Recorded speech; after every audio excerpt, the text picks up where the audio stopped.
அது வந்து எப்படி எவ்வளோ ஒருத்தங்க இவ்வளோ சம்பாதிக்கிறாங்க அப்படின்னா அதில் வந்து எவ்வளோ வந்து சேமிக்கலாம், எவ்வளோ வந்து கடன் வாங்கலாம், எவ்வளோ வந்து வீட்டுக்கு தேவைகள் பண்ணணும், அதேமாதிரி அடுத்து குழந்தைகள் ஆயிடுச்சுன்னா அவங்களோட படிப்புக்கு செலவு பண்ணணும், அது எல்லாத்தையுமே பிளான் பண்ணிட்டு அவங்க வந்து எந்த ஒரு சூழ்நிலையிலையும் ஒரு கடன் வாங்கி செலவு பண்ணாத அளவுக்கு பிளான் பண்ணி அதை ஒர்க் அவுட் பண்ணிட்டு இன்வெஸ்ட்மெண்ட் கொடுப்போம்.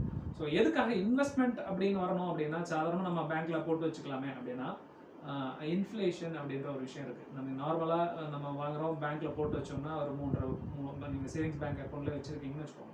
இல்லைன்னா 3% 3% அது மாதிரி தான் வந்து இன்ட்ரெஸ்ட் கிடைக்கும். அதுதான் வந்து ரிட்டர்ன்ஸ்.